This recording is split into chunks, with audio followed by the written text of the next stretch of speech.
effective.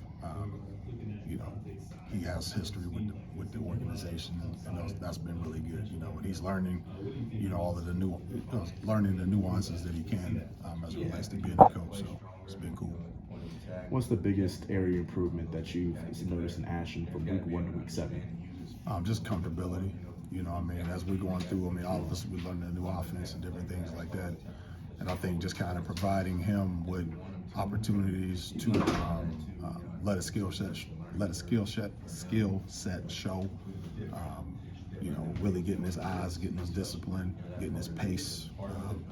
You know, getting his vision as to where he needs to look at as far as his read key. So that's where you're seeing the big breakthrough coming into Chicago.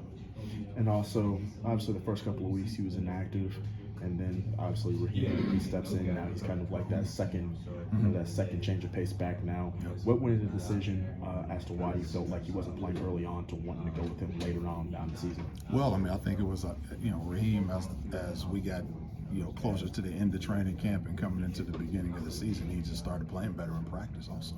You know, he really kind of showed some of the things we wanted to see on a consistent basis. And then, you know, the opportunity came. We said, hey, let's do something different this particular week and kind of see what kind of spark Raheem gives us. So he clearly gave us a spark, you know, with a couple of runs that he had. But he's a great guy to have in the room also.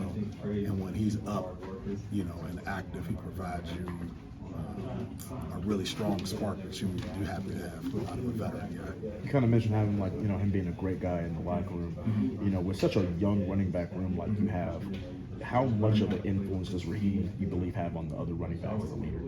I think he has a lot of impact. You know, he's a vocal guy in a positive way. He provides expertise. He makes things easier for him as far as just, you know, the management of the room and just kind of, you know, keeping the guys on track. You know, I mean, obviously it's my job as a coach to make sure everything is tight overall. But, you know, Raheem believes in what we're doing, you know, and all the guys have a great relationship. Also, Deland is a guy, obviously, doesn't really get a whole lot of carries, but he's a guy that's really made his impact just strictly on special teams. You know, what have you seen from him that's really, like, pleased you with his versatility to not only just be a guy, you know, for the backfield, but also in that area as well? Yeah, special team stuff, man.